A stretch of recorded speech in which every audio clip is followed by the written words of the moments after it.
Tracey Celotti, and I am a certified life coach. And the company I'm with is Brave Thinking Institute. I've been coaching clients for over 20 years. My specialty definitely has been addiction. I'm a recovered addict myself. And this is a 12-week program that changes people's life.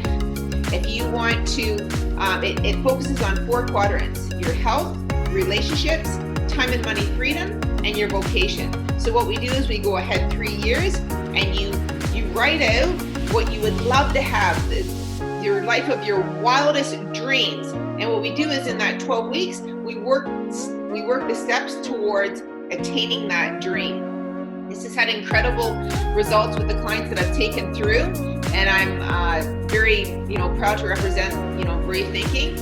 And my link, if you want to know more information, is just below. Thank you. My email. Thank you very much.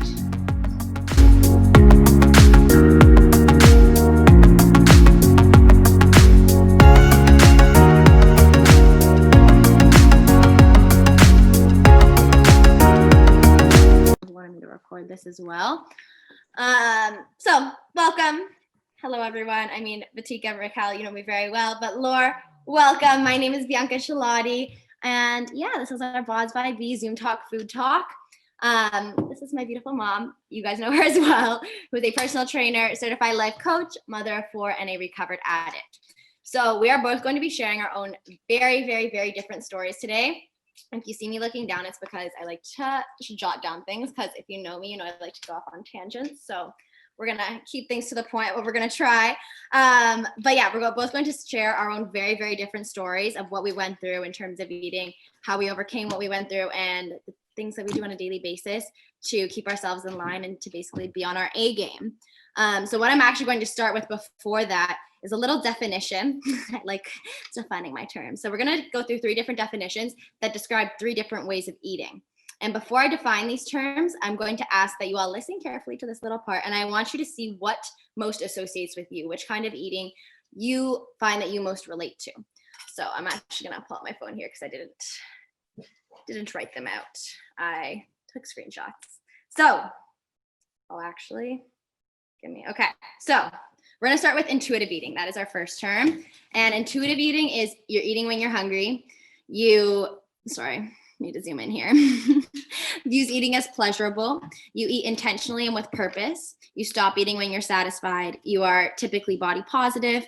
You include a variety of healthy foods. You always allow, or not always, but you allow for indulgences. You do not regulate emotions through food, and you're active for health and enjoyment. So that's our first little definition there. Second is disordered eating. This is when you restrict your intake to control your weight or shape, when you're unresponsive to hunger or fullness cues, when you eat to regulate emotions in the environment that you're in, when you are compulsive about eating and you overeat or undereat, when you have a negative body image, when you're limited and or inflexible with your food intake. It's the all or nothing approach to a healthful eating. You have firm dietary rules that are put in place, and you're active to burn calories, not for enjoyment like we see all with intuitive eating. You're active to burn calories in response to eating, and you're very associated with the dieting culture. And then on the other way of the spectrum there, so that's nice and simple in the middle. Intuitive eating would be on one side, and if we were to look at it on a large scope here, the opposite side of intuitive eating would be an eating disorder, which would comprise anorexia nervosa, bulimia nervosa, binge eating disorders, and all other types of eating disorders. So that's what we're going to talk about today. So whatever category you fall into, that is up to you. You don't need to discuss that with us. But now, based on those terms, we are actually going to be sharing our own stories. So my story, I never had an eating disorder, but I didn't even know this till recently, but it was more of I had a very disordered way of eating. Not that I didn't know this till recently, but I didn't have a term to kind of umbrella what exactly I was going through in high school and prior to high school and a little bit out of high school. But that is the term that I have most resonated with throughout that time. And on the opposite side of that, my mom is going to discuss her eating disorder, how she overcame what she went through, and kind of her own story with that. So if you guys at any point have any questions, comments, concerns, feel free to unmute yourselves. So there will be a question little section at the very end. But yeah, Yeah, you guys can, you don't even have to be, you can be unmuted now. So if you have any questions at all while I speak, please feel free. And then when Bianca speaks as well. Absolutely. Because this is very, there was a lot more people that responded that they're gonna be here. Yeah, so I'm surprised it's only 4, but it's all perfect. It is gonna be recorded, right? Yeah, it's recording right now. Okay, good, excellent. So, you know, I don't even know where to start, to be totally honest with you. I will say this, that I think I had disordered eating from the age of 2 because I remember my mom giving me a reward. She pierced my ears with a needle, you know, like an actual needle. She used ice and a needle. And I remember the reward was ice cream. And I really do believe, without a shadow of a doubt, that became my, like, I was a sugar addict all through, you know, elementary school. And it was just like sugar that I was addicted to. But then once I hit grade 9, I got into, I just remember I went to Weight Watchers, which is totally insane. I wasn't even fat. I was like, I remember my mom's friend said I had a big butt. And I probably even did. I don't even think I did. It was a little bit bigger than my sister's. And I thought, okay, I'm going to go on a diet, because my mom dieted all her life. And just a little bit about me, that I grew up with, you know, extremes, abuse in every facet. My dad was an alcoholic. He's recovered today through the grace of God. You know, I've seen all kinds of abuse, from sexual to emotional, physical, verbal. It was very, very, I'm grateful that Bianca didn't have to go through something like that. That's for sure. Not that she's had a perfect upbringing, but it certainly wasn't what I had seen. So, hey, now, you know, her children one day will be blessed, because she's learned, you know, she's done so much work on herself. But anyway, so I remember when I went in grade 9, I lost about 3-4 pounds. And it, you know, as I said, I wasn't fat at all to begin with. I just had a little bit bigger butt, maybe not even. But I remember how much attention I got when I lost 3 or 4 pounds. And I'm like, oh my God, like, that to me was like, it was like an attention thing.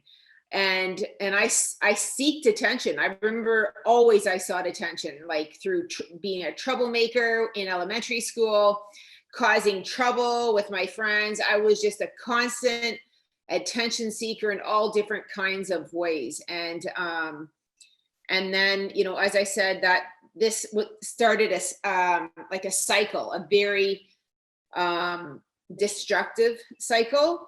Once I started to diet, then I remember in grade 10, I invited my friends over and we ordered pizzas. And I just remember the one disappearing into the washroom. I didn't know what she did. And I went to her because I couldn't figure it out. And she was vomiting her pizza up. And I was like, oh my God. And then for me, I thought, oh my God, there's another solution for me, because that's how sick I was. I just wanted solutions, because I was a food addict. I didn't even realize it, but I thought, oh my God, I can vomit out my food. So there was my start of bulimia. So grade 9, I started dieting. Grade 10, I started my bulimic episodes. And honestly, then it was just like a spiral. And it was like this, like that. I remember going into college. Alcohol became my friend too. I was drunk a lot. Like, I just did anything I could get a high on, so I didn't have to feel my real emotions. I did everything. I shopped to the extreme. I remember we didn't come from a lot of money, so I remember I got a grant from the government, and all the money I spent on clothes, food. I was, honest to God, this is just my honest truth. It was very sad. I remember going to my mom, actually, when I was probably 17, 16 years old, and I gave her this article, and it was on bulimia. And I said, Mom, I think I have this. And she's like, oh no, you don't have this. Like, she couldn't even handle, she was in she couldn't handle any more than she already had, because my dad was a very abusive, he was very abusive. So she had enough on her plate. So for me to dump that on her too, she didn't want to even want to look at it. So then because my mom responded that way, I kept going.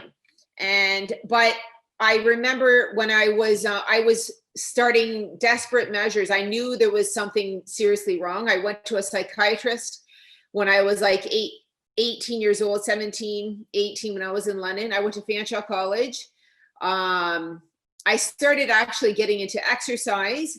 It was never excessive exercise, but it was, it helped me actually. It helped me a lot getting to, because I that's one thing through the grace of God, I never took to an extreme, because I never wanted it taken away from me. I almost knew on a subconscious level that if I knew that anything I did to an extreme at one point was going to be taken away on some form or other. But I remember I went to a hypnotist. I tried hypnotist, hypnotherapy, is it? Yeah. I tried that, spending tons of money. Like the amount of money I spent to try to make myself well was just crazy. And then I just remember praying, because the one thing I took from my mom, you know, my mom was a very hard worker. I have to say that. We grew up on a farm. We had 30 cows. We had chickens. So I was a farm girl to the extreme too. I picked stones, baled hay and straw. My brother was I had an older brother, younger sister, and we always were put to work. Clean the house. Every single day we had chores. And so why did I bring that up?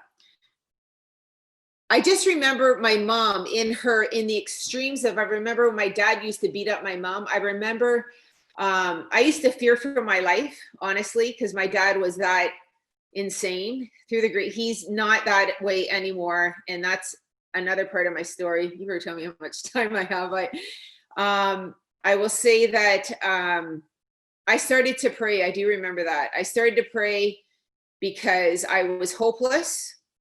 And, you know, God works through people, because my uncle, he worked for Ellis Dawn Construction. They built the Sky Dome.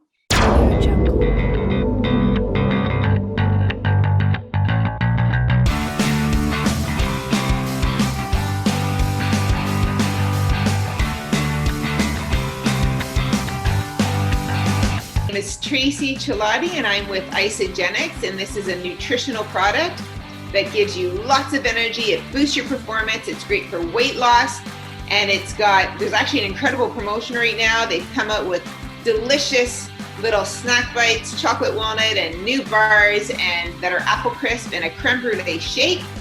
And if you want to get a hold of me, my website is just down below.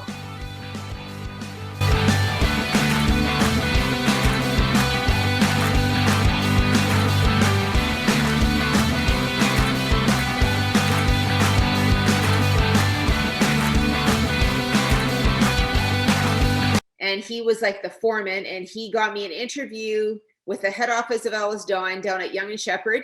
I went for the interview and I got the job, and I really feel that saved my life. I went into second year. I went in I'll just say this with Fanshawe. I started off in business. I didn't complete that. I went into secretarial, and that's what I was hired at Ellis Dawn. I became a secretary. They hired me. And thank God, because that actually, during that time, I was, my eating disorder had subsided, because I had a new focus. I was working, and I started teaching, aerobics, and I was a runner, and I was doing a lot of positive things. And then that worked for about a year. And then all of a sudden things started getting crazy again. And when I say crazy, it was, because I had money, I worked with a lot of men. So even with men, it was excessive. Like, I wasn't a faithful woman at all when I wasn't married, but I wasn't faithful. Thank God I did get married when I was young. I was 22 when I got married. I remember going to the priest 3 weeks before I got married, and I just said, this is all I've been doing. I said, I don't think I should be getting married, because I knew that I knew what I'd been doing was wrong. And he just said, you're forgiven. And I know I had a spiritual experience that day. I know that for sure. And this may be a lot for you guys to grasp, but I'm just being totally honest. And, so, and I got married, and within 3 or 4 years, I quit my job and I started into personal development. And I will say that a month before I got married, I told my husband to be that I had an eating disorder, and and he said after that if he probably would have known that, he wouldn't have married me. So that was God's grace, because Bianca's here today because I got 3 kids from my ex-husband. So that was good. But yeah, I went into recovery because I moved in. So my husband and I got married, and we lived all around his family, and they were all Italian. My mom was born in Holland. My dad is Canadian, so I'm half Dutch. But being around Albert's family, that's my ex-husband's name, there was a lot of perfection. So there was all the women were beautiful. I went into their homes, everything was perfect. And it was too much for me, because that's not how I was raised. I was raised in complete and utter dysfunction. To see this, on one level, I craved it and I loved it and I wanted it so bad. And thank God I actually took, what I learned from Albert's family was that, how to be a great mother, how to take care of the home, because these were like, Albert's mother was just an incredible woman when it came to, and they lived with a grandmother too. And they were great cooks, great homemakers. So I became an at-home mother, actually. But before I became a mom, as I said, I looked up, I remember Googling eating disorder, because I didn't know I needed help. I was still in my eating disorder. I needed help, but I didn't know where to go. I had no clue. And I just remember coming up with this 12-step program. And I ended up going to a meeting. It was for food addicts and Overeaters Anonymous. And I remember I went there for 6 months, got a sponsor, did well, and then I started slipping again. I met this girl, and she ended up asking me if I wanted to go through the 12 steps of Alcoholics Anonymous. And what you do with the 12 steps is, the thing is with 12 steps is that it actually, any kind of addiction, you can recover with the 12 steps. I didn't know that, but I knew because she took me through the 12 steps. I had another spiritual experience, and then that was my journey to spirituality. And oh my gosh. So the thing is, when I was married, my ex-husband my husband at the time was very successful. And, I was very blessed on a financial level, and he was very supportive of me getting well, and we wanted to have kids. And in the beginning I wasn't able to, but I kept working on myself. And as soon as I got into the 12-step program, I started working with others. I started helping other addicts, women specifically. There's Rachel. Oh, yeah. So that was a saving grace. I literally had a schedule every day. That's what I did. I used to work with addicts, and I used to schedule my days, putting women in, there were young girls like my age at the time, but I even worked with older women taking through the 12 steps. So, that helped me a lot, because it gave me a sense of purpose. And to make a long story short, within 3 years, I was completely 100% recovered. And Bianca was born, and I was free from my eating disorder. And I never ever thought that would have happened. And that was definitely, I am a Christian woman. I asked Jesus to enter into my heart.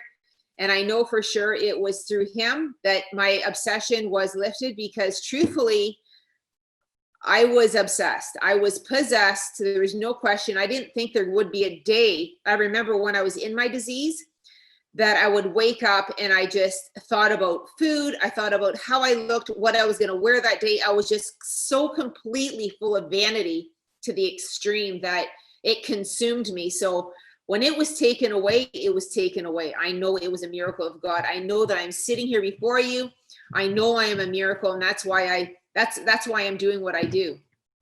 I help others on this level. I work with all addicts. I still do this. You know, I worked with a girl yesterday. She's 19 years old, and she's actually overcame an eating disorder, but I'm booking her on her thoughts, her thinking, because she has a lot of negative thoughts that, you know, so yeah, I'm and this also led to you actually, she's now a life coach, but she just recently became a life coach. Yes. She took many years to get her certification through that.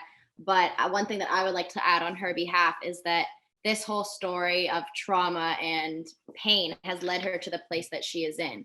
And now through the booking, she, yes, helped so many people. And now she's actually a certified life coach who is able to help even more people on a broader scale. So it's not only people who are dealing with disease and who are struggling with disease and want to overcome disease, but people who want to reach their full potential and don't necessarily have disease, but are looking to expand their lives and grow and develop.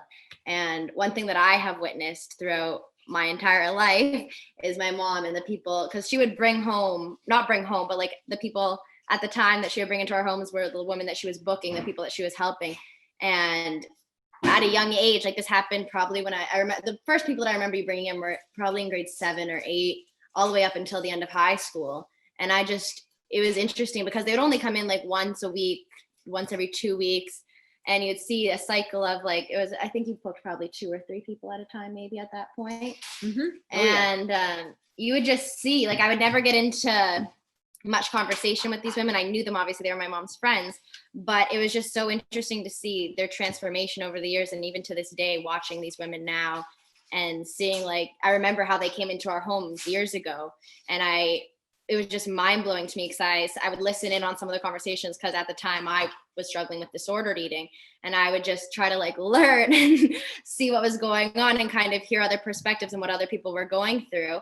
And I didn't listen to all of them. That's not what I'm saying at all, but just hearing what they were going through then and seeing them now and where they are today, that's, I think, the biggest part of. Oh, miracle. Yeah.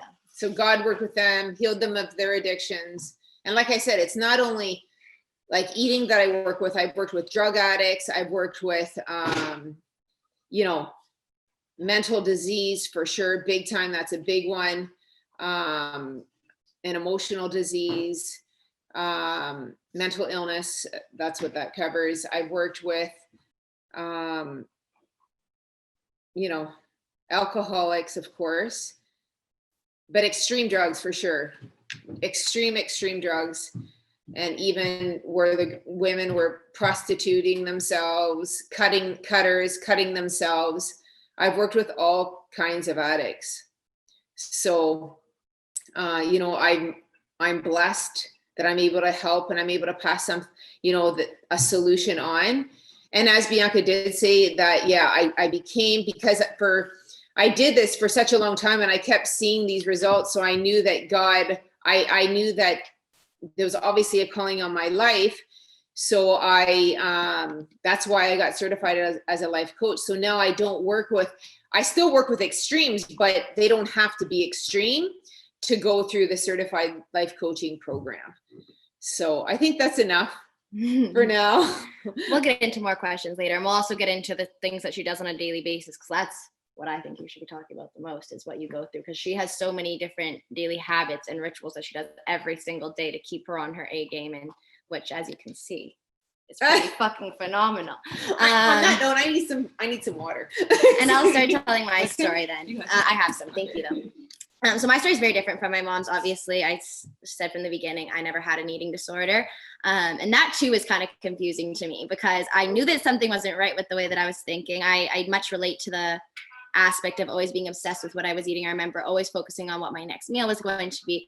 I remember like crunching numbers in my head of, and this is like so terrible that I'm saying, like thinking this now and reflecting back, I remember crunching numbers in my head of how many calories I was eating.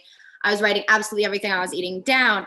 I was obsessively exercising. There was not a day that I would give myself rest. I remember it was just and I remember when I would decide to treat myself, that it was such a guilty indulgence for me. Like I never was able to fully enjoy food and appreciate food. And that was very hard.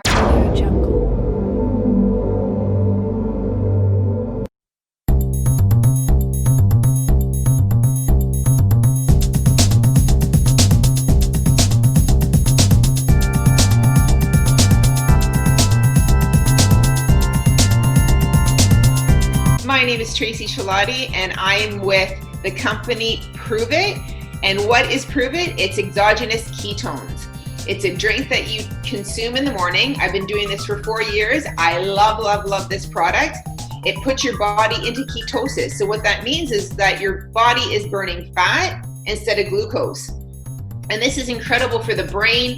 It's great. It is great for weight loss. It isn't a weight loss product, but you definitely notice a difference if you change your habits with nutrition, and it takes away cravings, and it's phenomenal if you are doing a fasting, intermittent fasting lifestyle.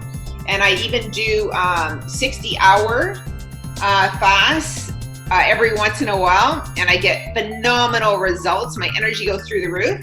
And if you'd like to know more about this product, please contact me. My link is below. Thank you.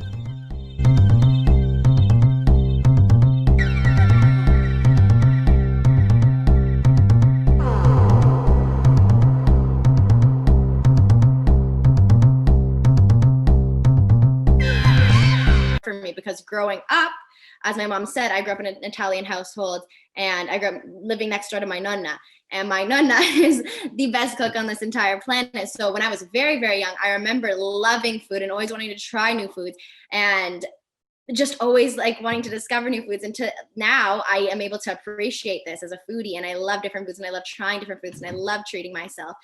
But in between being a kid and now, there was a stage where I wasn't able to do that. And that was never, it was never just a straight thinking for me. It was always very restrictive behavior. It was obsessive behavior. I was always focusing on weight loss. I was focusing on that I was never enough. I always wanted to be better. And we should always want to be better. That's something that I think you always want to grow. You always want to, as an individual, you always want to overcome things and grow. But it wasn't to that extent. It was always about weight loss and just, that. So that my disordered eating started around the age of 13. I grew up as a competitive dancer, danced for 10 years of my life. And at the dance studio in particular that I danced at, it was a very particular image that you had to uphold. And as my mom said, I also came from a family that was very perfectionist. Like my entire extended family, all the girls were beautiful. They were always slim. There was not an overweight person in my family, and especially on my dad's side. So, and especially my family themselves, like my mom is what she is today. She was always lean, she was always tiny. So when I started to go through puberty, and my little sister was like a stick growing up, both of them, like everyone in my family, I thought was perfect. And I remember my cousins and the people that I was surrounded with dancing, I just felt like I was never enough, because it was in grade 9. Well, the obsession started in grade 7. And that's when I was scared of that I was going to gain weight. But when I actually started gaining weight in grade 9 and 10 is when it really started to become a downward spiral, because I never felt enough. And I didn't think what I was going through was normal. And I knew I wasn't puking my food up. I wasn't starving myself, although I was restricting it, like very much so. But I knew I didn't have an actual eating disorder. So for me, it was hard to figure out how exactly I should be eating and how I should be fueling my body, because I knew I wasn't fueling it for the right reasons. And so when I went through that all of high school, I tried every diet you could possibly imagine, as sad as it is. From the age of 13, I could name you all the different diets that I tried, but I'm going to spare you from that.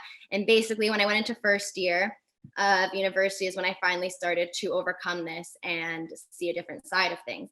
And so during first year as well, there was a lot of high school trauma that I had went through within our family, and a few things that had happened. So in first year, I took the time to really focus on myself. It was the first time in a while that I had taken to dissociate myself from my family, my friends, and all kind of toxic ties, dance, whatever it may be. Not that my family is toxic, but I remember making the decision to focus on me and just do what was best for me at that time, and which I had never done in the past before. And so going into first year, I remember it was actually on my prom day was when I made this decision.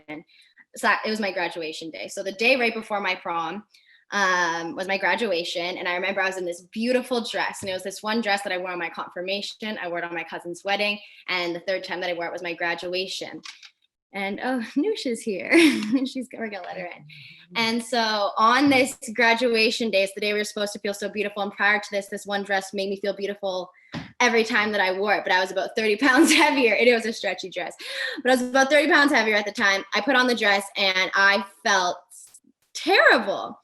And I looked at myself in the mirror and I remember thinking, like, why are you like this? Like, why can you never be enough for yourself? It was just, I literally remember I had tears in my eyes. I had just done my makeup and I just had no answer. And so I went to my graduation hating myself, if I'm being completely honest.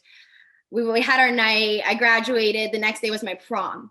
And for my prom, I got this dress that actually made me feel like beautiful. I remember I put it on a few months prior when I bought the dress, and I felt like a princess in it. I literally felt like I was glowing. I remember just feeling so good. And so on my prom day, where my body was a little more hidden than the graduation dress, I remember, again, I looked at myself in the mirror after doing my makeup, and I truly don't know what came over me, but it was that day that I made the decision to stop the bullshit. I remember I looked at myself in the mirror and I said, okay, you know what? Everyone around you is skinny. Everyone around you is this. Everyone around you is that. That's not you right now. And that doesn't have to be you. Clearly, there's a reason why you're not changing at all, or why you're gaining this weight, or why whatever's happening is happening. But you need to deal with it, and you need to be okay regardless of what that is. So I made the decision that day that I was going to love myself, regardless of my weight, regardless of how I looked. I had tons of acne. Still, I'm struggling with that to this day, but we're working on it. And I remember I made the decision that regardless of how I looked physically, that I was going to love myself regardless of that. So on that day, I had a great night. And that whole summer, I remember that was the first summer since I could remember, like literally from the time that I was a kid, that I stopped dieting. Because every single summer I would always lose like 5 or 10 pounds throughout all of high school. And then I would gain plus another 10 on top of that every single school year. And so that summer I said, okay, you know what? Fuck this, I'm done. I'm just going to eat healthy and eat for myself. So I was a vegan at the time. I continued my vegan diet and I ate my 3 meals a day. I had snacks when I wanted, went into university. And then that's when I went on to another kind of venture and decided that I was going to do this for me, take care of me, and focus on me first before anything else. So I got my schooling, got that under my belt. I was focusing on my workouts. I was doing that. I was actually able to go and work out whenever I wanted, whereas opposed to when I was at home. It was a little bit different from that because I had a lot of jobs and I was always doing things. So I finally decided that I was going to take care of me, is the moral of the story. And throughout that, I stopped focusing on the weight loss because I thought it wasn't going to happen. And I just ventured onto this journey of self-love and eating for my health and healing my body and my mind from the toxic cycle it had been in all of high school. And so it was a very slow process for me, if I'm being completely honest, probably from first all the way until the end of second year. So like a full 2 years, it took me to lose, I think it was like 20 pounds maybe. And then there was a gradual, another 10 that came off after when I started working out again. Or no, I was working out, but like working out to a greater extent and really focusing on bettering my health instead of just bettering my mind. And so yeah, first through second year and third year, that's what I focused on. And that's how I got to where I am today. And she traveled a lot. So yes. You're doing that. That definitely helps you too, I think. Yes, the traveling. But I think because yes and no, because for instance, like I traveled in grade 11. Well, traveling is amazing, but I'm not going to say that heals me, because in grade 11, I traveled and I had this conversation with someone recently because we were talking about the beauty of different cultures and diversity and traveling to different places and getting to try different foods and different flavors and meeting new people and taking it, like just learning. And I remember the first time I went to Italy, I did like a 3-week program with my like school and another school combined. And I had the best time of my life. I was so, so, so happy. But the one thing that I remember was my eating. I was still vegan at the time, and I had gelato once. That was the one treat I allowed myself in Italy. Once in 3 weeks. Looking at myself now, I would have had gelato every fucking day. Like, and I'm not saying that's the answer, but I didn't have, like, I remember I wouldn't eat anything with cheese on it. There's no, and kudos to anyone that does the vegan diet. It's amazing for you. But when I travel, comparing this to now, when I travel, I want to be immersed into the culture. I want to learn from the culture. I want to be able to experience what that culture has to provide. That's the beauty of traveling, in my opinion. And that also goes with food. So throughout my university career, I was able to travel to a few more places. And that was the one thing that I learned so much about, was the different foods that I was eating in different places and what they had to offer. And also just learning about the different cultures and how, like, for instance, I traveled quite a bit to Asia. And what I found so eye-opening about Asia was I actually read the China study, which, do any of us know about the China study, that book? No. Okay, so it was a book that basically, it's geared towards plant-based eating, but what this book talks about is how in China, their way of eating is very plant-based, and how, I think it was, honestly, it's been like 8 years since I read this book, but it talked about eating like a load of carbs, which was rice, like whole grains, whole foods, and obviously your vegetables, and then a small portion of protein. And it talked about how that the Asian cultures that's because that's the study that they were doing, the Asian diet in comparison. And I know that different Asian countries do vary in their diets, but what I'm talking about is like the carbohydrate to protein to vegetable kind of macronutrient breakdown in comparison to the Western world, which is very, very, very different from that. And how there's so many more whole foods in Asian countries, and how here we're very much so processed. And yeah, so traveling to those places, I got to really experience that firsthand. Like, you don't really see, or at least in my travels, I didn't see anyone obese. Obviously there's people overweight, that is obvious. That's people can be overweight and can be happy. And that's one thing that I actually want to discuss within this, because on my personal page of Instagram, on Boz by B, I a lot of the time talk about, well, not a lot of the time, I've only posted it twice, but my own transformation pictures. And one thing that I want to make abundantly clear in this is me and my mom are telling our stories because we didn't feel at our best at that elevated weight, whatever it was. If you are happy at an elevated weight and you want to be a little bit heavier, or that's the way your body is naturally built, or your metabolism is, that's amazing. And you should stay that way. But what we're talking about is, like, I'm a very small person. I'm 5'3". My bones are very small, like my mother's. We both are like very small individuals. We have very small builds. And for us to hold extra weight, I mean, you can go back to my picture of when I was 30 pounds heavier. It just doesn't go in the right places. And I'm not saying that that was a terrible way of being, but I just wasn't confident in myself there at that point in time. And so that's one thing, a little disclaimer that I wanted to make, that we're not trying to promote everybody needs to lose weight and everybody needs to be thin and no, that is not at all what we're trying to promote. What we're trying to talk about is our own experiences, because I personally know how much I struggled with eating in high school, and how it hindered me from so many experiences. I hid at home. I wasn't confident enough to go outside. I remember all I did was work, dance, and school, and how much that is different from now, where I want to literally embrace myself in every single opportunity that presents itself, and how I'm able to now live my life without fear of judgment and without fear of being ridiculed when that wasn't even happening before. But yeah, that's, I think, the point of the story. So now that we've talked about kind of our past and what has happened, I want to talk about the tools that we use each and every day to maintain ourselves at our top game. Mm-hmm. So do you want to start? Yeah. Do you have any questions at this point? That's a good question. No. Because we've loaded you down with our stories, but if you have any questions, you're more than welcome to ask them. If I know that if you watch my Instagram lives, my IGTVs, you probably know exactly what I do on a daily basis, because I tell people a lot. I reinforce it a lot because for me, it saved my life. Okay, share some. So how do I start my day? I come downstairs. I always do a meditation in bed before I start my day, and I say a little prayer, and I just thank God And then after that meditation, I'll come downstairs, especially in the wintertime. Like my habits, like recently, is I'll do like warm water with organic lemon. I squeeze an organic lemon, and it's like in a cup like this, and I drink that. And then I'll have actually close to a liter, one of these, with exogenous ketones. I've been taking exogenous ketones now for 4 years. I love them. They put your body into ketosis within an hour of drinking them, but they're phenomenal for mental clarity, reducing inflammation in the body, energy, what else? Performance. Like they rev me up, and that's why I continue to take them. I don't take them every single day, but I probably take them for sure 20 days.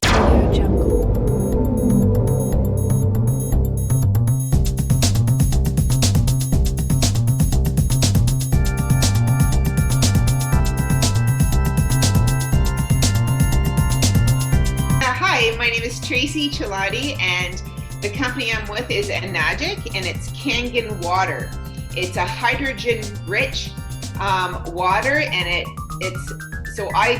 absolutely love this water. I've been on it for 2 years now. It was on my bucket list, and it's been the best investment I've ever had.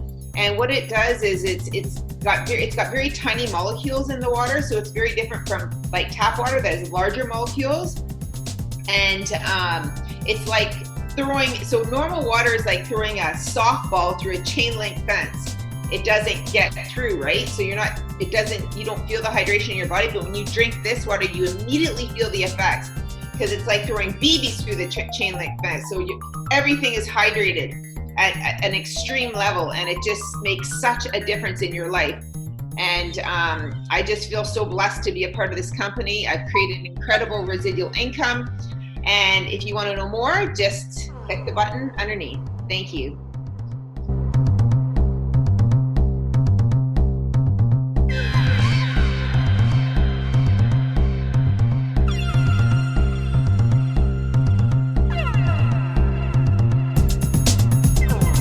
The month.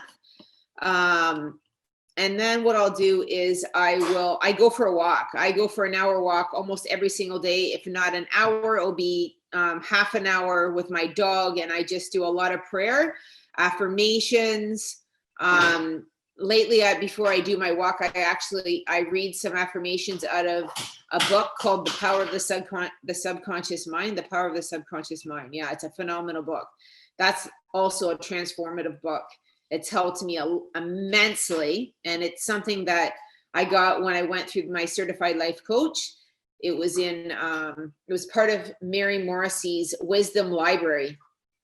And so yeah, I come, and then after my hour walk, I come in. Today I did some weights with Sienna. We went down to my gym. I've got a gym in my basement, and we worked out did some weights, and just did, a fun workout.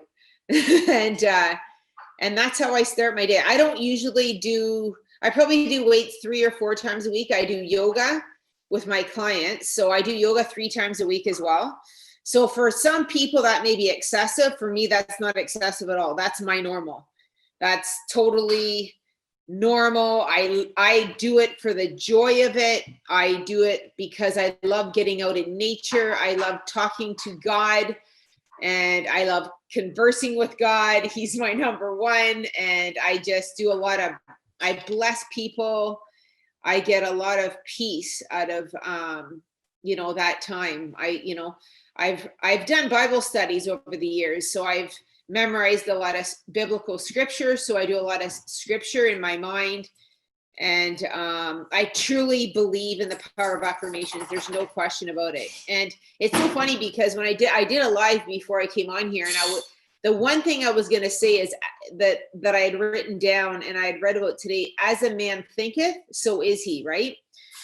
And who quoted that? I forget who quoted that, but if you can write that down, as a man thinketh, so is he. There's actually a book with that title. I forget who the author is. But that is very true. What you think about, you become. So I could elaborate more on that, but I think I'm just gonna, that's good for how I start my day. Yeah. So mine's very different from that. Mm-hmm. I wish I could meditate every morning, but I don't. What I've been doing for years is so I have like a very special, also, say hi to my little dog. I have a very different morning routine that started in university. So I'm a coffee girl. I need my coffee in the morning and I love my coffee. So every single morning I can't get up without my coffee. So I get up, I make myself an espresso, and then she's moving all over here. And then I sit in my bed and I'm not gonna lie, I don't do this every single day, but what I like to start my day with, and when I do have the time and when I'm not rushing to get to a client or this or that, I take the time to write out my gratitude for the day. So gratitude is one thing that I started doing in high school when I was going through everything that I went through. I think one thing that I should also say about that time is I was doing things every single day to get myself out of where I was. I knew I didn't have an eating disorder. I knew I wasn't diseased, for instance, but I knew something wasn't right. And so you were going through it. You had mild depression. Mild depression. Yeah. I'll agree with that. So I was doing things every single day to get myself out of that. And I didn't really feel like I was getting anywhere. I'm going to be completely honest. For 4 years, I was writing out affirmations every single day. I was writing out my feelings about how I was feeling. I was writing out gratitude for the things I was grateful for. I was reading different books. So I read The Secret. I read The Monk Who Sold His Ferrari. I read The Power of Positive Thinking. Yeah, okay, but what I'm trying to say is I didn't think anything was changing through any of that time. I felt like I was stuck, if not getting worse in everything that I was doing, because I equated everything to my weight. And getting out of that and going into university, that is when everything I think started to click for me. Everything, all the affirmations that I did became habit. Me being grateful for everything. Like I remember I was actually at work. I worked serving jobs my entire university study career, university time. I worked serving jobs, and I remember this past summer I worked at a very small pub and you get tips. And so I have this little thing that I started back when I first got my first serving job, and any person that I met, I started working at a golf course. That was the first place that I started serving at. And why I loved working at the golf course so much is because it was typically at like a men dominated golf course, but very successful men.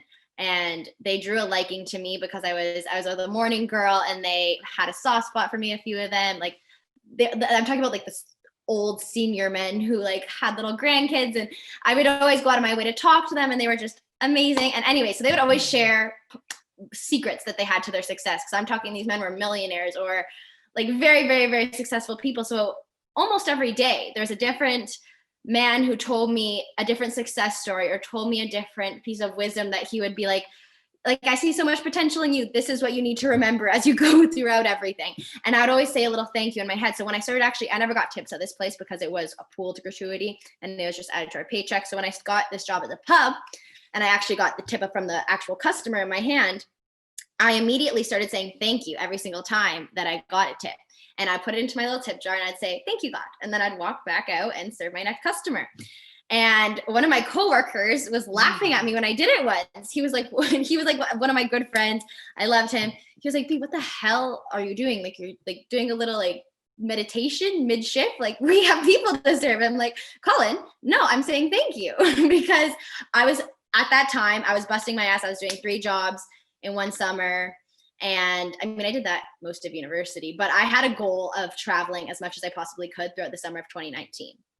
And we're going to flash back. I actually wrote this in a journal that I had. So I have journals that I write all of my goals and things that I want to accomplish.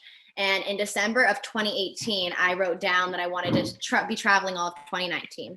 Now, February of 2019, I lost this book and didn't see it. And about a month ago, my mom, I was going through something and it was a Sunday morning, and my mom was like, Bianca, it had been about a month since I had done my morning gratitude and affirmations and everything that I usually do. And she said, you need to start doing your gratitude again. You need to start writing things out. You need to get back on your shit, basically, in more simpler terms.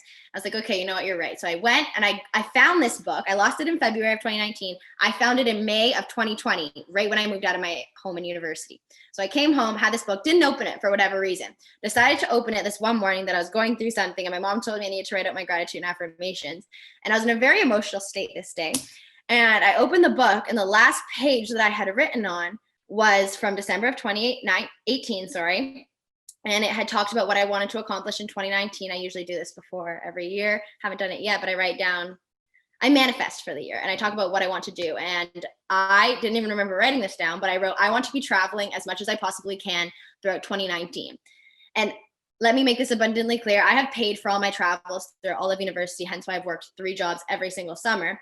And so after every summer, I'm broke and have to work throughout the year to pay for my rent and pay for everything and my trips. And so I had no idea at the beginning, in December of 2018, how I was going to accomplish this based on my bank account. I had absolutely zero clue. And so anyways, flash back to a month ago when I found my book and I had saw that I written this down, and I started crying because in 2019, I don't know how I did this, but I actually ended up taking 3 trips in the summer alone. I took a trip in February, and these like my trips mean so much to me because it's a time where I go with very special people to me, and we go and experience the world. And I mean, anybody who has traveled or experiences these things, you know, the special moments that they have. And those were my favorite moments of 2019. And so many people throughout, especially 2020, honestly, upon me graduating and having 0 savings, I was told, they're like, you're so stupid. Like, you spent all your money traveling throughout all university, da da da da da da da. And I looked at these people and I laughed. I was like, I know I have no savings now. I will bust my ass and find a way to get that money. But we're currently on lockdown and we're not allowed to go anywhere in this world. And for me, the experiences that I gained in 2019 and didn't know how I was going to gain, they are the memories that I hold on to and cherish. And they are motivation for me to get to that place again and to be able to make the money so I'm able to travel and do as I please and do as I want. So I literally started bawling my eyes off, long story short, on top of my gratitude book, and was like, oh my God, you didn't know how you're going to make this happen because you had $0 in your bank account at the time. And 6-8 months later, you had accomplished that goal without even looking back on it and seeing that it was a goal. So going back to my morning habits, I spend usually my mornings writing out my gratitude, saying affirmations. I drink my espresso. I have a little rosary also that I started. I hadn't done that in probably like since elementary school, but this summer was a whirlwind. And there's one specific time where I found comfort in that, and I held on to it for an entire week because I was going through something and it got me through. So the rosary has also been another thing that I have gotten into. And then I make myself a beautiful breakfast. I usually will blast music as I'm doing this. So at school, I would have my headphones on and I wouldn't let anybody talk to me after my coffee and after I had done these things, and I would make my food. And now I'm fortunate enough that my dad leaves for work in the morning and I have a house to myself. So I blast the music and I make my food. I fuel my body with the foods that it needs. And then I go about my day, whatever that may entail. So those are the few things that I do every single day to keep me on track and keep me on my A game. But we're getting quite far into this. So I'm going to stop and say, does anybody have any questions from this point forward? We didn't really know what to expect at this food talk. So we kind of just shared our stories and are here to answer any questions you guys may have. There's a few people who told me they were going to have questions but aren't here. So do you guys have any questions, comments, or concerns that you'd like to address right now? Or how are we feeling? What's your favorite food? Mine? Yeah, both of yours. Do you have one, or are you such a foodie that you're just like anything goes? Okay, so not anything goes. I'm very particular of my food. Not particular. I will try anything, but if I don't like it, I don't like it. But it depends on my mood. I can't say I have a favorite food because it depends on the mood I'm in. So like if I'm in a really happy mood, is this like restaurant food or am I cooking this? Either or. Okay, if I'm at a restaurant, that's what I prefer to be at. I love cooking, but let's be honest, I love to be served more than that. So if I'm at a restaurant, I will start my meal with oysters and like a tuna tataki dish or like tuna tartare. I love seafood. I've always loved seafood. I also have a nice drink with that, like a little Negroni. And then my main will either be, I like steak or a salmon dish. I always like to have a little carbohydrate on the side. So ideally like potatoes or mashed potatoes, depending on what protein I choose, or rice. I love rice with some vegetables. I still love like healthy foods, but like that's a little bit more rich. Lobster I love. And then I always like to have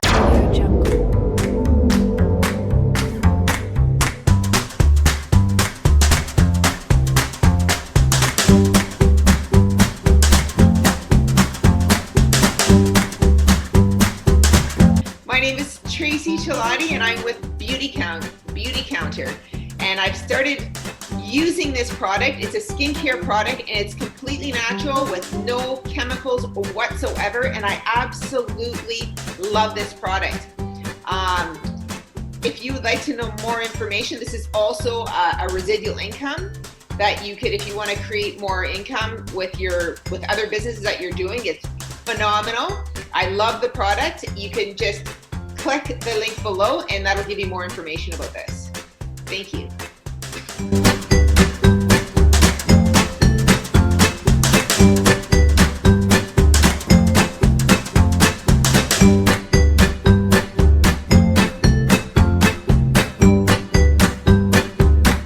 I have like a short espresso. And my favorite dessert is probably, I need to have like a full meal if it's my favorite food.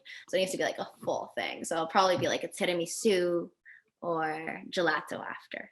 That would be my favorite food if I had to give you like an ideal night. What is my favorite? Oh my gosh. I just love a really good salmon with lots of vegetables, and that's what I love, honestly. How did you improve your relationship with food? What made you change From vegan to non-vegan? How I changed my relationship with food? I personally believe it was all in the act of me deciding that I was going to love myself. Because prior to that, and sorry, I just realized that this message was sent privately. So thank you, Laura, for first of all asking a question. I appreciate you. And I'm just going to repeat this question for everyone, just so that they know what I'm addressing. So the question states, how did you improve your relationship with food? What made you change your diet from vegan to non-vegan? So as I said, how I changed my relationship with food, I think it was honestly on that day that I decided that I wasn't going to hate myself anymore and I was going to start loving myself. Because prior to that, food it wasn't fuel for my body and it wasn't enjoyment either. It was a constant battle of, what are you doing? Asked to unmute. Sorry, Rachel asked to unmute. She asked to unmute? Oh. Yeah. Okay. She can unmute herself though. Oh, there you go. Sorry, but so it was the act of deciding that I was going to love myself, the finally deciding that I was going to feel my body first and foremost and enjoy my food as well as that. So those are the two reasons I eat now. Prior to that, it was more, as sad as it is, it was along the lines to like lose weight and attain this certain body image that I thought was perfect. And deciding that I was going to love and accept myself regardless of that, and that I was going to fuel my body instead of starving it, and that I was going to enjoy my food instead of eating shit that I didn't like at the end of the day. I mean, okay, wait, let me rephrase this, because for instance, wheatgrass every morning, it doesn't taste terrible, but I don't love it, but it's really good for you. There are certain foods that I will supplement into my diet, even though they don't taste the best, but they're there to bring my health to another level, where there's other foods that I have for pure enjoyment. And now I find that I have a great balance with that. Whereas before I was never able to have that balance. It was always one extreme or the other. I was either binge eating or I was starving myself and eating only vegetables and other things that didn't really substantiate to anything. The reason I personally chose to make my diet vegan from non-vegan, that was a very long process. So I remember I first started introducing dairy into my diet. That was the first thing. And it was honestly to get out of a restrictive mindset. I was in university. I was in my first year of university. It was right after my first semester. So it was like almost 4 or 5 years ago to the day. But it was right as soon as I got back to school. And I was approached by one of my friends who was a science guy, and we would always have debates. I went to high school with him as well. He was one of my really good friends. And we would have debates on veganism and politics and science. Like that was just what we did. We'd spend our dinners having dates. I mean, not dates, having debates. And so this one night in particular, he was debating me on dairy and food and meat and why it wasn't as detrimental as I thought. And I'm not sure how, we were up till 3 a.m. that morning. I'll never forget it. And this was like a room full of people. There was probably about 10 of us there. I was the only vegan. Nobody else had anything to say about me and this guy because no one else was educated or felt that they were educated enough to provide into this conversation. And prior to this, I don't even know how many debates about veganism because I felt very, very strongly about it. And I still do. I think that, like I said at the beginning, if you can attain a vegan diet healthy and you feel great on it, then that is absolutely amazing. It's incredible for our environment. But for my mental health, it was too restrictive for me. So when we had this debate, he ended up actually proving me wrong in one of the arguments that I said. And I looked at him, and my consequence for this was I had to eat this cookie that had dairy in it, which I obviously didn't want to eat because I was vegan. And he proved me wrong, and I actually backed down. We argued for about probably 3 hours from 12 a.m. to 3 a.m. And if you know me, I don't back down out of anything, but he proved me, like he literally, I don't remember what he said to this day. Cause the next morning I was like, how did you do this? Like, what were you saying? I was like, I don't agree. But he proved me wrong, and I ended up eating this cookie. And I realized that it wasn't the end of the world, that I was going to survive and that it was going to be okay. And so after that, I decided that I was slowly going to have just treats every once in a while. So instead of not allowing myself to have pizza at the end of a night out in first year, nights out happened, I decided that I was going to be able to allow myself to eat pizza if I wanted the pizza, or this if I wanted this. And so it was a slow, mainly just when I wanted a treat of something, I wouldn't restrict it to only vegan options. And I did that for about 4 months until I went home that summer and started working at the golf course. And the golf course, the chefs there were probably my favorite part of the entire job. They were just so loving. And I worked the morning shift. So I worked at 6 a.m. every day until 3. And I worked there for 3 years in a row, 3 summers. And throughout those 3 years, they developed a love for me, and they would make me these gourmet breakfasts and things. And at first they would abide by my vegan rule, but then he'd see that I would try things every so often. So he'd be like, "V, can I make you this? And you can test it out. If you don't want to, no problem. But if you want to, here it is." And so slowly I started to incorporate more and more dairy into my diet. And then it was the same thing with meat as well. It was a very slow transition. It was literally the process of 5 years. It was only this past May that I started eating meat regularly. I was a pescatarian prior to that. For all of university, all I ate was fish. And in 3rd year, I think it was, I always loved prosciutto as a kid. It was like my favorite thing ever, prosciutto and salami and cold cuts. I know it's not the best meats that you can have, but I was obsessed with them as a child. And I remember it was in my 3rd year. I was in Amsterdam actually, and I was with my good friend Anushka, who was supposed to be on here but isn't. And we were out, and we had this beautiful platter of food in front of us, and there's prosciutto on it, and I was like, oh my god, I need to have it. So I started having it, and that's when I started having meat whenever, like as a treat every so often. It was really only cold cuts and stuff like that, but I did that for 2 years. And then this past May, I actually started losing weight because of stress and anxiety, and that continued until August.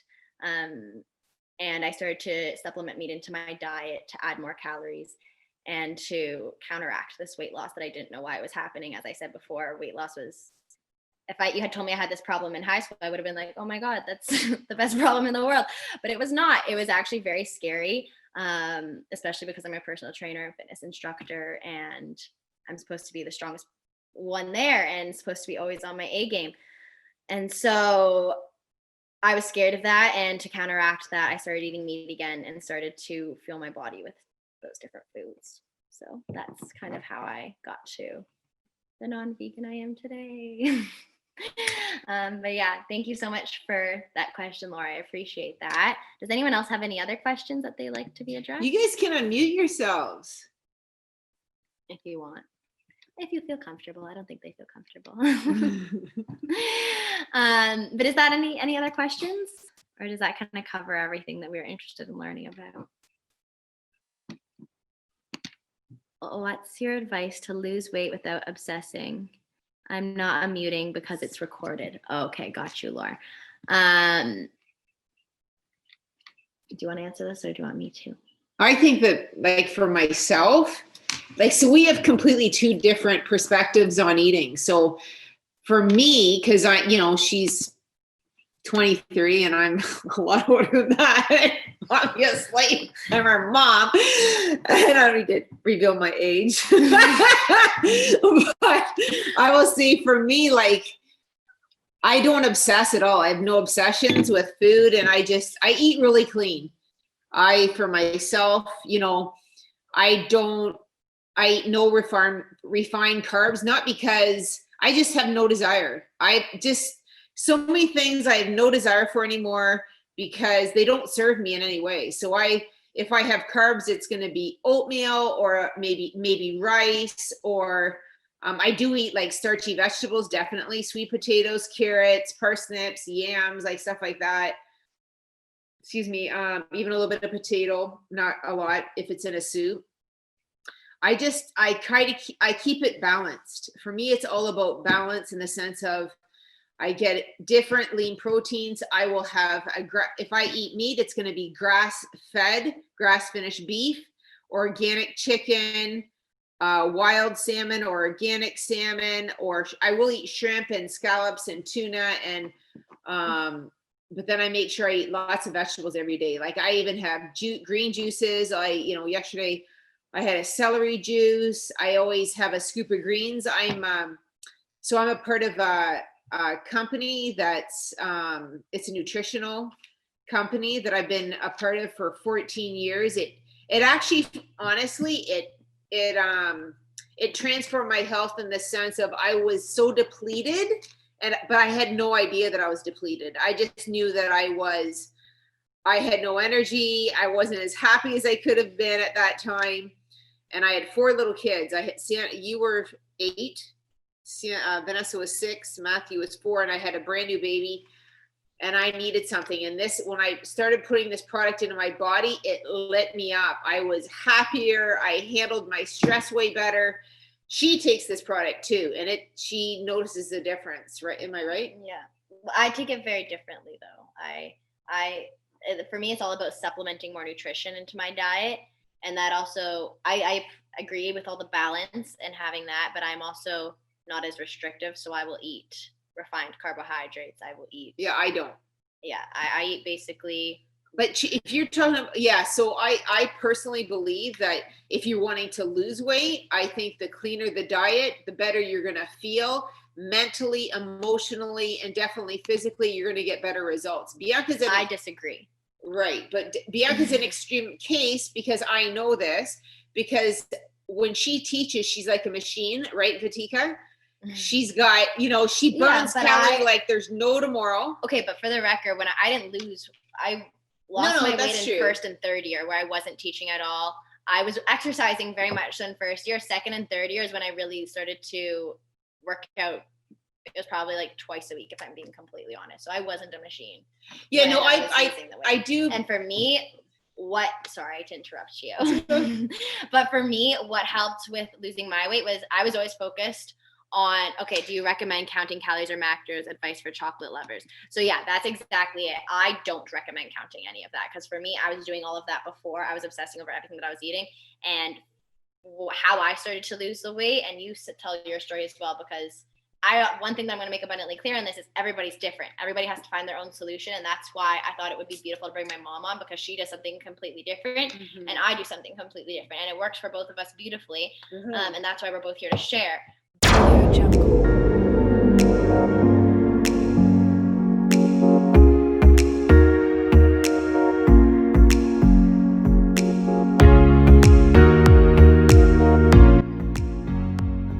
My name is Tracey Celotti, and I am a certified life coach. And the company I'm with is Brave Thinking Institute. I've been coaching clients for over 20 years. My specialty definitely has been addiction. I'm a recovered addict myself. And this is a 12-week program that changes people's life. If you want to, it focuses on 4 quadrants: your health, relationships, time and money freedom, and your vocation. So what we do is we go ahead 3 years, and you write out what you would love to have, your life of your wildest dreams. And what we do is in that 12 weeks, we work the steps towards attaining that dream. This has had incredible results with the clients that I've taken through, and I'm very, proud to represent, Brave Thinking. And my link, if you want to know more information, is just below. Thank you. My email. Thank you very much.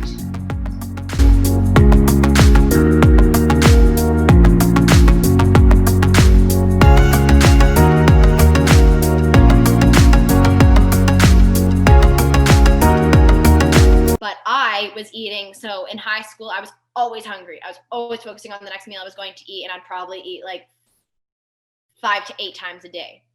Whereas when I started to lose weight, and these meals were always very small, they would never fill me up. They were never. They were always like very small calories. Everything was limited. And then in university is when I started to have big meals that actually filled me up, where I felt full after, and I wasn't hungry for 4, 5, 6 hours, and I was able to go without obsessing over food and do my homework without thinking about what my next meal was going to be, which for me was that wasn't possible in high school.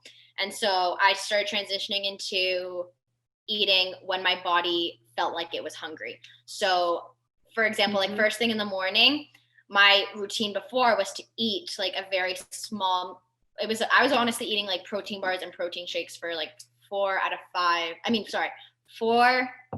2 to 3 of the 4 to 5 to 6 meals that I was having. They were always, it restricted my calories. And so for me, that didn't work. And I stopped having food exactly when I wake up. I started eating when I'm hungry. So for instance, in the mornings, some mornings I wake up absolutely starving and I make myself food right away.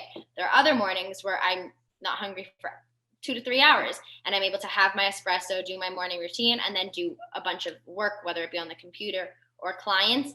And I don't eat until I'm actually hungry after then. And that's when my first meal will be. And that meal will fuel me for honestly like 4 to 6 hours. And then I will have my second meal. And usually I have around like 3 meals now. Like those 2 main meals really keep me going. The first and the second. And then the third meal I have later at night when I'm like looking to close and go to bed. And that for me is like the perfect amount. If I want more snacks, I will have them. And that goes without being said. But for me, that's like the perfect way of eating for me. For me, eating like 5 times a day, first of all, it took a lot of time out of my day. I felt like I was always cooking and always doing things when I tried to do that. And yeah. I do love protein shakes for sure. I like protein shakes to supplement in now, like once a day. But I have a protein shake every single day that I love.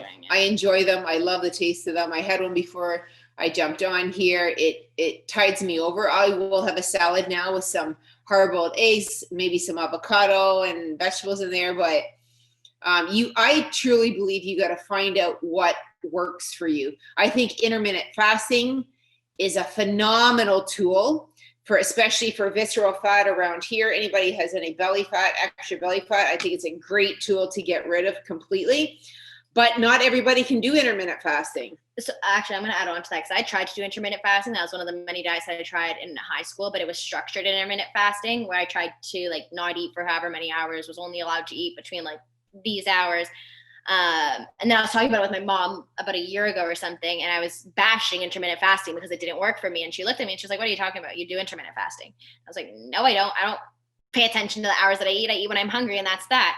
But in what I do, and I actually talked about this with Rachel in our personal training session today, is I do have a sort of intermittent fasting, and I do think it is very beneficial because it allows your digestive system to relax and heal itself and digest things properly and heal other parts of the body. And what I mean by I do personal intermittent fasting is that, as I said, in the morning, I will eat until I'm hungry, and that next meal will not come until I'm hungry. And because there's a significant amount of time, because those meals fuel me for so long, that it is a sort of intermittent fasting that is based on me and my body and what it needs. So for me, I don't think it's good to do structured intermittent fasting, at least for my body and my mind. But if I do a more flexible kind, that is what works for me. Yeah, there's different types of fasting. And so that is definitely one way. And like, you know, if you're able to do like Bianca is, where she came home, here today. She had a bagel with what on it? I have this like every day. A bagel. It was an everything bagel with 2 eggs, bacon, avocado, a little bit of mayo. Yeah. See, I would never do that ever in a million years. I don't even eat bagels. I used to when I was her age. Definitely. I used to have bagels every single day, but I just wouldn't do that now. I have no desire. It would not serve me in any way at all. And yeah, but there's like, there was a book that I actually read. It's called Eat, Stop, Eat. And it is different forms of intermittent fasting. And he is a vegan actually. And he believes in carbon intake. Have you ever heard of carbon? No. So he believes that it's more, you know, I think this is very important too, that based on clean eating too, a lot of people get in this clean eating, but they're not losing the weight because they eat too much of clean foods. That's what I was doing all of high school, for the record. Yeah. So if you're doing that, that's not going to work. So if you find that you can be more satisfied with having maybe something like what Bianca has, and then 4 to 6 hours later have something else, that if that works for you, you got to do that. You got to find out what really works with you without it becoming disordered. Like as she explained, I am now an intuitive eater. There's no question about it. I listen to my body, you know, and I know because I have a ton of energy every single day. And when I don't, it's because of stress. There's reasons, but I know how to fix it really fast because because of the meditation, I do a tool called EFT, which is emotional freedom technique, where you do tapping. That helps bring my cortisol levels down, and it helps again with, you know, if I'm feeling off or my blood sugars have dropped, I know exactly what to do. I know my body so well now. And it's, I feel very blessed, so blessed that I'm able to live this way. I don't know if that answered. I'm 35, can't get away with bagels anymore. Yeah. So Laura, I understand that. So sorry, go. Yeah. So that's me. I won't eat bagels, but I will have, like I said, I know when my body needs carbs, like complex carbs, some good carbs. But then I'll even go for a day or two where I know that I don't even need them, where I'll have a little more healthy fats. Yeah, I'll have a little more healthy fats, avocados and MCT oil in my coffee, or I'll have, you know, olive oil in my salads and like the salmon and I can get away with it. The protein shakes, there is a little bit of carbs in there, but I can go with less carbs, you know, for maybe a day or two, but then my body, like I like to have soups are phenomenal, like a hearty vegetable soup. I even go to, I don't know if you guys ever heard of Revitasize. I have, like there's a broccoli dill soup. There's certain soups I'll have, even a nice chili once in a while if my body craves it. I make the ground beef, the grass-fed ground beef with tomato sauce. But I won't have white spaghetti. I won't have white pasta. I will. Yeah, she will. Like, so see the difference? There's such a difference between the two of us. And honestly, so the thing I want to talk about is carbs, because when I lost the 30 pounds that I had gained from high school, I was a vegetarian throughout that entire time. And my diet, 70% of it was carbohydrates. So I don't agree at all with the low carb diet. I think it does help for weight loss. I will tell you that right now, if you're looking for a quick fix. Did that in high school, lost a little bit of weight during the summer, and then gained it back immediately. And the people that I have saw, like my clients that have gone on to that, not through my recommendation, but through others. I mean, you eat carbohydrates, but what I'm trying to say right now, chickpeas, I eat beans. I'll do it differently. Is that a low carbohydrate diet for me? And most of the clients that I've worked with throughout my 3 years of training, it has been a bounce back. They lose weight and then you immediately bounce back and gain more than what you had lost in the first place. So that's but if you're exercising like Bianca too, she's burning calories like crazy. Her body. I know, but I don't want even that to be considered into anything because all the weight that I lost was prior to this. I've just started work for the record. For those that have done my classes and have died with me throughout my classes, I've just started working out like this past June when I started Bods by B. Prior to this, I was working out. I was in my classes, which was 2 to 3 times a week, which for the record were not even as close to intense as what they are today. They were intense. Yes, I will give you that. And I also danced a fuck ton. I will tell you that as well. And was working survey jobs. So I was always very active. Very. But I was also sitting for 12 plus hours studying throughout my entire university degree. And I would go through phases where I wasn't able to work out for a month or 2 months. And so she's always active. Through university, tons of walking. Yeah, that's because I didn't have a car. I need to get. She's like me. She has to burn out. She's definitely. Yeah, no, that's true. But okay. We are very active people. There's no question about it. Yeah, no, we are. But hopefully. I just want to make it abundantly clear that the carbohydrates is not a good thing to go to if you're looking to have sustainable weight loss. Yeah. And also, Laura asked here, do you advice for chocolate lovers? So one thing that I want to say is while I was going through this deprivative state in high school, is everything that I was craving was sweet. I never wanted anything salty or savory. I wanted chocolate and I wanted peanut butter and I wanted sweet things that were going to crave those, that were going to, like, what's the word I'm looking for? Cravings? Fix my cravings. There's another word I'm looking for, but we're going to go with satisfy. That was the word I was looking for. Satisfy my cravings. Now coming out of what I was in throughout high school, I find that I don't crave chocolate or even sweets near as much for the sole reason that I am fueling my body with the foods and fuel that it needs. I eat dark chocolate every single day, 90%, sometimes 85, sometimes 95. I have 3 to 4 pieces of dark chocolate every single day of my life. Laura, I don't know whether that helps you at all. I don't touch milk chocolate. I will not touch milk chocolate. And I will do a Dairy Queen chocolate dipped ice cream, small, once every, I don't know.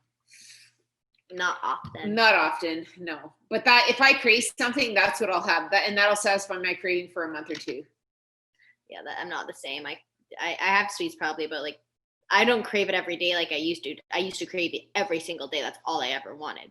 And now it's probably like once or twice a week that I'll have like a nice dessert.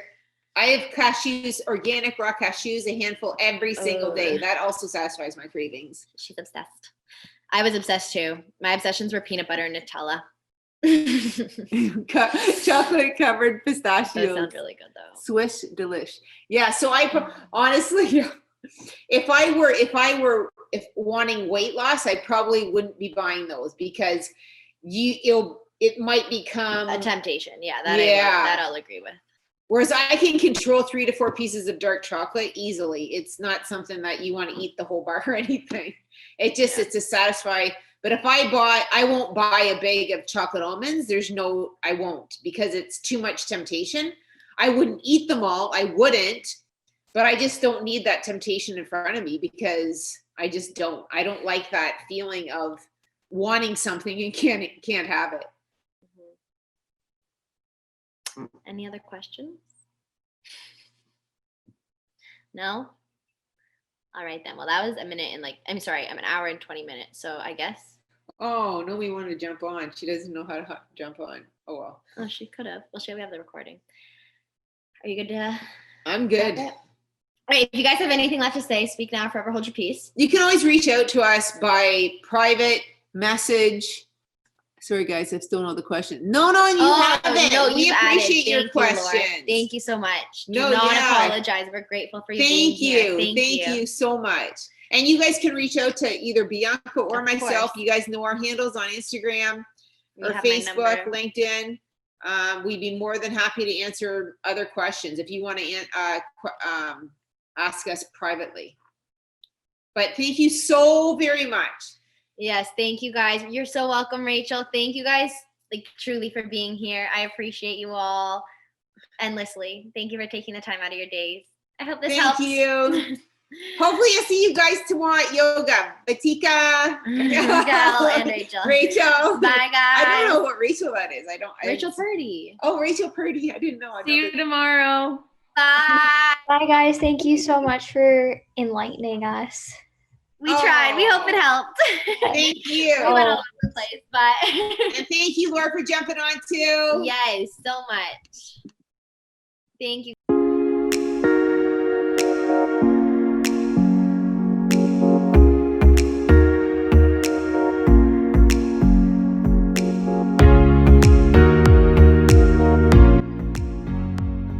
My name is Tracey Celotti, and I am a certified life coach. And the company I'm with is Brave Thinking Institute. I've been coaching clients for over 20 years. My specialty definitely has been addiction. I'm a recovered addict myself. And this is a 12-week program that changes people's life. If you want to, it focuses on 4 quadrants: your health, relationships, time and money freedom, and your vocation. So what we do is we go ahead 3 years and you write out what you would love to have, your life of your wildest dreams. And what we do is in that 12 weeks, we work the steps towards attaining that dream. This has had incredible results with the clients that I've taken through, and I'm very proud to represent Brave Thinking. And my link, if you want to know more information, is just below. Thank you. My email. Thank you very much.